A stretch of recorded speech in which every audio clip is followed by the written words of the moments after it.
فإذا جاء رسولهم قضي بينهم بالقسط وهم لا يظلمون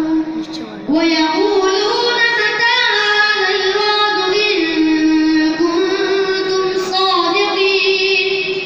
قل لا أملك لنفسي ضرا